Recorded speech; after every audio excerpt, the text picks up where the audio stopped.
Habib Sagaf lahir di Dompu, Nusa Tenggara Barat pada tanggal 15 Agustus tahun 1945 dan wafat pada Jumat, tanggal 12 November tahun 2010 Masehi bertepatan pada 5 Zulhijjah 1431 Hijriah pada pukul 9.15 waktu Indonesia Barat. Berawal dari kalimat, nanti kamu jadi ulama besar dan kaya raya. Kamu masuk pondok saja, berangkatlah tawakaltu, dari Habib Soleh bin Ahmad bin Muhammad Al-Mudor ulama besar di Bondowoso, Jawa Timur usai meneliti kaki Habib Sagaf bin Mahdi yang masih berusia 14 tahun. Namun Sagaf muda masih ragu. Pasalnya sejak kecil Habib Sagaf tidak pernah mondok, kepala seperti mau pecah mendengar perintah itu. Tapi saya pergi juga ke pesantren Darul Hadith di Malang, kenang Habib Sagaf, panggilan akrab Habib Sagaf bin Mahdi bin Syekh Abu Bakar. Di depan pintu pondok pesantren, Habib Sagaf diterima pendiri Darul Hadith, Habib Abdul Qadir bin Ahmad bil Faqih Al-Alawi. Kamu mesti belajar baca Al-Quran, kata Habib Abdul Qadir seraya memegang kuping Habib Sagaf. Sontak, sakit kepala dan keraguan Habib Sagaf hilang. Hati saya terbuka. Ini guru saya, apapun yang terjadi, saya harus belajar di sini, tekad Habib Sagaf muda. Habib Sagaf pun menempuh pendidikan di sana dengan cemerlang. Saya menjadi santri hanya 2 tahun 7 bulan dan langsung ngajar fiqh dan nahu. Saya di sana 13 tahun, kenangnya.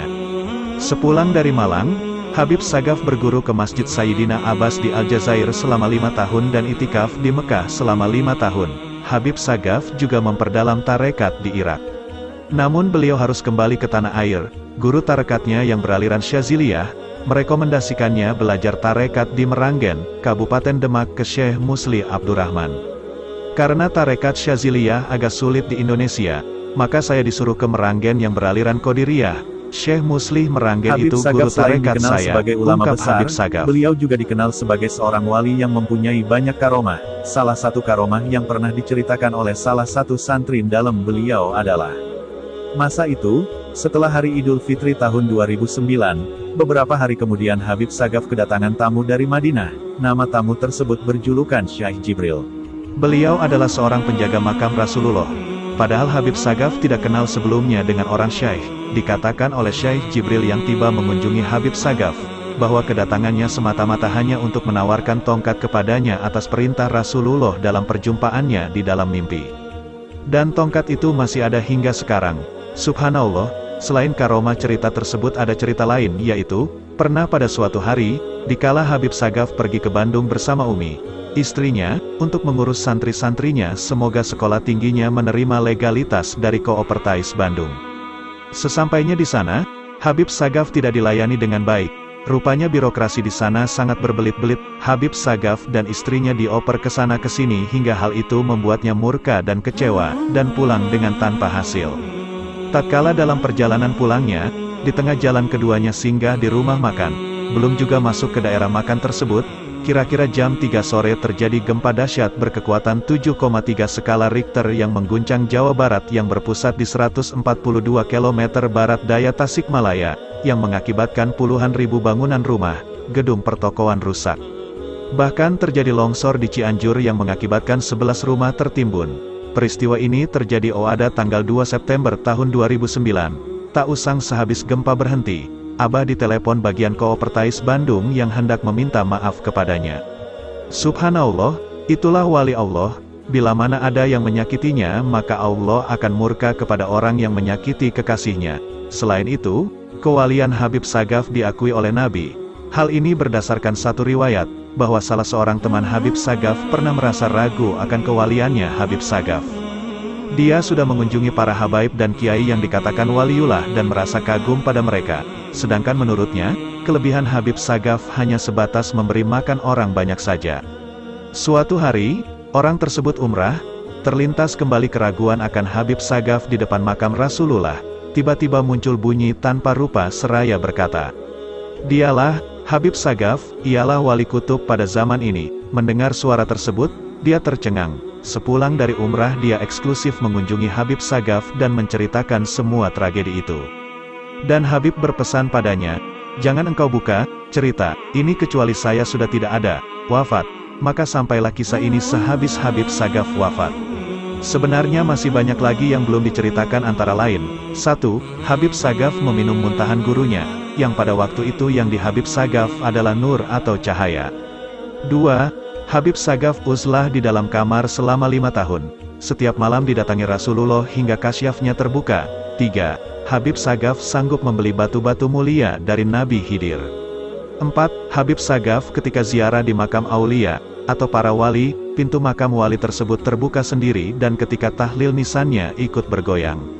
5. Seorang ibu wali santri bertemu Habib Sagaf, padahal beliau sudah wafat 1 tahun yang lalu. 6. Beberapa wali santri yang sedang umrah melihat Habib Sagaf di Makkah sedang sholat di bersahabat Ka'bah, padahal beliau sudah wafat 6 bulan yang lalu. 7. Habib Sagaf sering memberi uang dengan jumlah yang pas sesuai dengan kemauan orang itu. 8. Habib Sagaf sanggup mengusir jin atau iblis yang hendak masuk ke pondok. 9. Habib Sagaf sanggup menahan ruh santri yang akan meninggal yang hendak dibawa malaikat maut. 10. Habib Sagaf pernah bertemu dengan para nabi di dalam mimpi. 11. Habib Sagaf menerima ilmu hanya dengan makan banyak. 12. Habib Sagaf pernah bertemu Nabi Khidir yang sebelumnya ibarat anjing. 13. Setiap orang yang bermimpi Nabi niscaya di situ ada Habib Sagaf dan Rasulullah atau Rasulullah mirip Habib Sagaf. 14.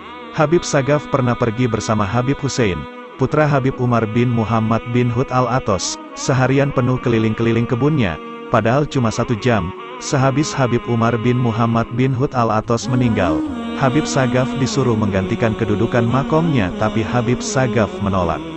15. Habib Sagaf juga mempunyai sorban berwarna putih yang sanggup mengeluarkan uang. Sorban tersebut didapatkannya dari Habib Soleh Tanggul. 16. Habib Sagaf pernah ditelepon di kala taklim tafsir. Muridnya yang berada di Singapura berkata, mengapa Habib Sagaf tidak mampir ke rumahnya selepas ceramah, padahal Habib Sagaf waktu itu tidak pergi kemana-mana. 17. Habib Sagaf sanggup mendengar rintihan orang yang sedang disiksa kubur. 18. Seorang santri melihat Habib Sagaf jalan-jalan di kebun milik pondok, padahal waktu itu Habib sedang pergi keluar kota. 19. Habib Sagaf juga pernah didatangi wanita berjilbab yang menyampaikan bahwa Habib jangan hanya mendapatkan santri pria saja, wanita juga. Setelah Habib Sagaf mengiyakan, wanita itu pun menghilang. 20. Pernah tiba seorang tamu yang meminta semoga Habib Sagaf berjanji untuk menawarkan syafaat padanya nanti di akhirat. Cerita di atas hanya sebagian karomah Habib Sagaf yang kami sajikan. Belum lagi tragedi yang pernah dialami oleh orang-orang di sekitar beliau, dan karomah Habib Sagaf yang juga tidak sanggup orang pungkiri ialah memberi makan puluhan ribu santri. Orang lain menafkahi 1 keluarga saja sudah kepayahan. Bagaimana dengan hal ini? Habib Sagaf sanggup menafkahi puluhan ribu santri. Wallahu alam, semoga kita senantiasa mendapatkan kucuran keberkahan dari Allah melalui para kekasihnya. Amin. Semoga bermanfaat. Assalamualaikum warahmatullahi wabarakatuh.